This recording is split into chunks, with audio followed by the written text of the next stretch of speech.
So, True Hearts, I feel like this is a story that's kind of hard for me to tell. I don't know why, because it's not a bad story. It's actually, I hope it's inspiring. I hope it inspires somebody, but it's actually inspiring and motivating. So, I'm not sure why. Why it's taken me so long to tell this story, but here goes. So, I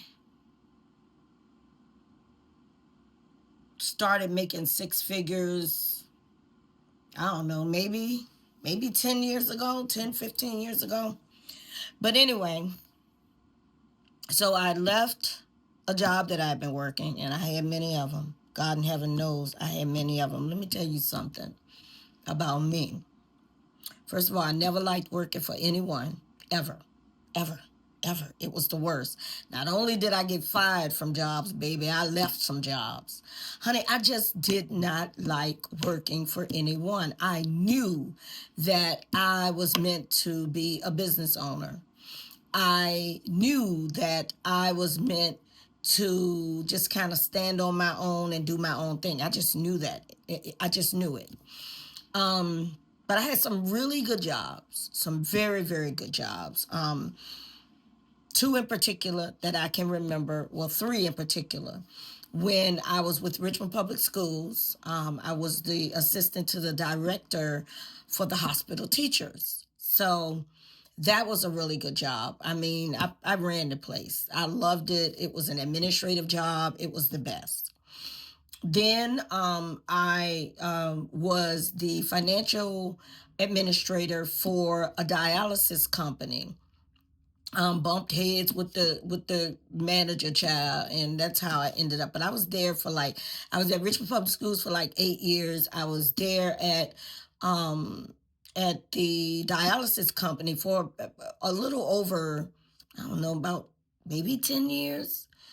Um, and then my best job, the only job that I regret was, and it's a fourth I need to tell y'all about too, but the only job that I regret was that I regret leaving and walking off of. I done walked off the folk job, child.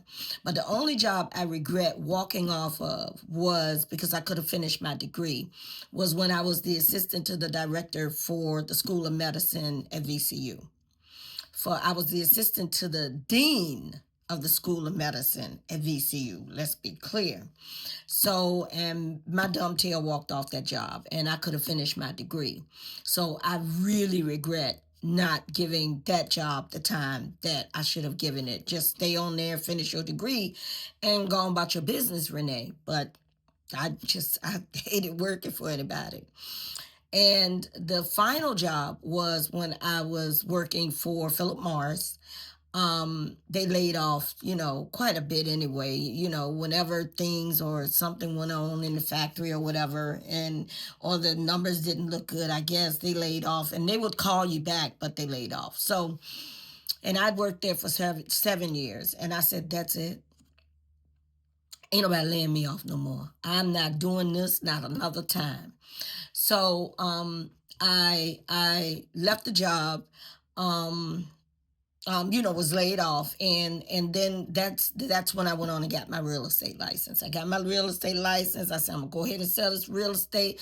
Wasn't anything. Real estate is nothing I love doing. I just know about the business because before I had any of those jobs, I was in the mortgage and banking industry. So I had like a total of 20 some years when I compiled my real estate career, and when I started off in the banking industry right out of high school. I started off in the banking and the mortgage industry, and I'd been, so real estate wasn't the job that I was so in love with. It was just the fact that it was what I know. So got my real estate license and took off from there. I am very proud of this. Let me tell y'all something. Being in real estate is absolutely fulfilling. I'm still a real estate agent. It's a fulfilling career. My love is writing. My love is writing books and stories and all of that. That's my love. Okay. But before that, before any of that, though, I have always been a person that have always started my own business. I've always been in business. One time I had a Bailey's Personnel Services. It was basically where I found people jobs. And so some people call them a headhunters. And that's basically what I was. Like, I found people jobs, and I would employ them. My sister was one of my biggest people that I employed because she had great administrative skills, and she was the sister before me. And so she worked for me, and I found her a nice little administrative job, and she worked there for, I don't even know how long my sister worked at that job. But anyway, I found many people jobs, had a office in a nice office building, the receptionist, everything, honey. So, and it was fairly successful, but because nothing ever stuck with me. And if you get anything out of this video, take this away, okay? You have to hone in on something. Something has got to stick with you. You can't, let me tell you something. My grandmother used to say, a rolling stone gathers no moth. So if you are constantly here, constantly there, doing this, doing that, you're all over the place, you're never gonna, it's impossible to succeed that way. Hone in on that one thing. Let that one thing build you up. And then when that one thing builds you up, then you can kind of spread out. You spread your wings a little bit, invest a little bit, get another little business over here, get another little something over here. But don't allow the devil to trick you into thinking that you can do it all, and that you need to do it all, and that you have to do it all, and that success follows speed, or speed follows success, or I think it's success follows speed. So anything you want to do, please don't drag your feet in doing it and plan to plan to plan to plan to plan to plan to plan. You know what I mean? Like, no, you don't want to do that. What you want to do is you want to, listen, at that airplane is distracting me, but helicopter something. Excuse me, but anything you do, you want to make sure you plan, but don't plan so much till you planned out. So anyway, here I got into real estate, doing really well, had started all these businesses. So yeah, that's what I was telling you. I had Bailey's Personnel Services. Oh my God, I sold every type of undercover wear, Mary Kay, Avon, anything. Oh my God, everything. Any direct sales, I was doing it. I was the direct sales queen. Somebody came to me and, over there, I got this idea. I was ready to listen. See, and that's that distraction, where it takes you off of your game or what God really does have for you. So I was all over the place. But when I finally got successful was when I finally made up my mind I was going to sell real estate, and I was going to stick to it. And that's what I did. I got into real estate. I stuck to it. I stuck it out. And I was always the type of person where I did allow a lot of distractions, and I always want to help people, and that really did mess with my money as well. But that wasn't the biggest part. Helping people wasn't what took me down, because this is a takedown story. This is not just a flowers and roses story. This is a story about, making it, becoming successful, and then doing what all of us are going to do at one time. I don't know a successful person yet that didn't fail and didn't realize that failure is the stair steps to success. Don't let nobody tell you that failure is not the stair steps to success, because it is. Failure is the best teacher. And I'm I'm not wishing that you fail. I don't want you to fail. In fact, I want you to be successful. But I'm telling you, to be successful, you're gonna have to scrape your knees a little bit. You're gonna have to hit the ground a little bit. You're gonna have to, and it doesn't come easy. Okay, so don't let nobody tell you that either, because it doesn't. It does not come easy. Being successful and concentrating on that success in order that you can build it is what you need to do. You see what I'm saying? So make sure whatever success you're after and however you're after it, make sure you hone in on that one thing. So here I am selling real estate, okay? And by the way, I'll also mention, don't let me forget to mention it. Well, let me go ahead and mention it now. So I relocated twice, okay? And relocation, living somewhere, I encourage people to relocate. I encourage it. If everybody lived in the same city, all your family live in the same city, the same state, and then a disaster, like natural disasters are happening every day, and then you get a natural disaster, ain't nowhere for nobody else to run, because everybody is living in the same darn area, in the same, man, come on with all that. Have somewhere to go. Sometimes relocating is the best thing you can do to restart your life, to hit the restart button, the reset button, and do something different with your life. Okay? But we're not talking about that today. I want to tell you how I started out, how my six-figure income became a no-figure income because of some of the things that I did and some of the mistakes I made. I don't want you to make the same mistakes. So anyway, here I am, a real estate agent. I'm starting to make these six figures, honey. I'm doing good. I'm selling houses, and I mean, baby, I'm selling them. You understand me? I got my little, and listen, and I'll tell you that later. But I got my little way of doing things. I'm in business for myself, even though I'm under a brokerage, because here in Virginia, real estate agents can be real estate agents and don't have to take the test and automatically be a broker. Okay, you are a real estate agent first, and you have to be a real estate agent, a full-time real estate agent for 4 years before you can get your brokerage. Okay, so anyway, that's here in Virginia, though. Every city and state is different, or every state is different. But anyway, I'm selling. Oh, baby, I mean, I'm selling, honey. I'm doing good, honey. I got the big cars. I got the fine cars. I got the nice houses. I got the nice properties. I got riverfronts. Oh, baby, I'm doing it, honey. Honey, honey, honey. I got BMWs. I got Lexuses, because those were the cars then, So I had it all. I had it all, baby. And so one of the things I want to share with you about, and that I'm very proud of in my career, was that I single-handedly sold a strip mall here in Virginia, and I single-handedly sold a hotel. Me, this little black woman, no team. I wasn't a part of a team. It wasn't a co-listing for me.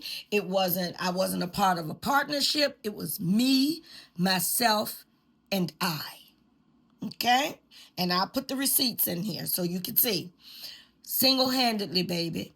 And I was just swimming in it, honey. I was making my six figures, won't bothering nobody. And then boom. Mom is getting older, and as a result of her getting older, she is getting sicker. So somebody got to do it. When it was 6 of us at the time, because my baby brother had passed some years prior, like 2 or 3 years, I don't know, 4 years prior to Mom passing. So anyway, it was 6 of us. It was 6 of us at the time, because it was 7 of us before my baby brother passed. So somebody got to do it. It was my oldest sister and I who were closest to our mother. So Mom had already years ago prior to that, prior to her even getting sick, she had already made me her power of attorney. So it was me, okay? So I go to take care of mom, and mom needs more care than I realize. So I gotta kind of shut my house down, and I can't work as much because mom needs full-time care. So full-time, I'm caring for my mom. I'm taking care of her. I'm her full-time caregiver. So things started falling. Pandemic hits just a little bit before it was time for me to take care of my mom. The pandemic hits, we get through that. I can work a little bit more. That was when, I was able to sell the hotel and the strip mall. And then a little bit after that was when I had to kind of shut down my business and take care of mom full time. Well, lo and behold, God forbid, mom passes. So mom passes, and when she passed, that did a lot to my world. That crushed me. Crushed me. And so after she passed, I had to have an operation. And it's down in my video about the operation. It's what is it? It's I had to have an operation on my jawbone, okay? And it's down in my video about what I had. Florid cementose osseous dysplasia. It's a condition that middle-aged women get. Doesn't have anything to do with having bad oral hygiene or anything like that. It's just a condition that middle-aged black women mainly get it, and Asian women. So it's kind of weird, and it's very rare. And so anyway, I had to have the operation. So I have the operation. My daughter say, "No, Mama, you coming to be with us for a while." And so I did that. And so anyway, at the time also, my partner and I, my man and I, honey, broke up with him. Had to. It was a whole lot going on there. Maybe one day I'll tell that story. But anyway, so I had two losses, my mother and my partner, who I thought was going to be my partner for life. And then I had an operation. So I deep dived into a depression, and it was the worst. And that is how I went from making six figures to making no figures at all. And you know what happens when you go from here, a high fall, and you fall, the higher you fall, the harder you fall. Not the bigger you are, the harder you fall. No, the higher you are, the harder you fall. Let's be clear about that. So I'm in a deep depression. I've had these two losses because, you can have a loss to death, and you can have a loss to life. A loss in death and a loss in life. You know what I mean? The person still living. One person that you lose can be still living, and another person you lose would have passed away and is in heaven. So that's what happened. So I said all that to say this. If you are someone who is successful right now, or if you someone who wants to be successful, you can do it. Number one, because ain't nobody no better than nobody else, honey. We all can get a slice of the pie, right? You can do it, but here's what you need to understand. Always, and I mean always, set something aside. And I know this is cliche, but always set something aside for a rainy day. At least, the very least, 10%. Not sometimes, not once in a while, always. Okay? So if you want to be successful, because you're going to have ups and downs, just make sure in doing so that you set something aside for a rainy day. Because what you don't want is to go from making six figures, like I did, to making no figures at all. I'm rebuilding, But sometimes when you've already climbed up a mountain, it's easier to climb back up. But sometimes it's not as easy, especially if you get up in age, especially if time, is going by and you're getting up in age. So if you don't remember anything else from this video, remember that. Remember to store up. Remember to save. Remember every time you get paid, you're going to have to pay bills. You're going to have to pay car notes. You're going to have to pay mortgages. But always, before you pay any of those things, pay yourself. Okay? Now, I hope this helps somebody. But if this did not help anybody, if it did not help you, the one thing I hope, baby, is that it did not hurt you. Okay? Have an amazing day.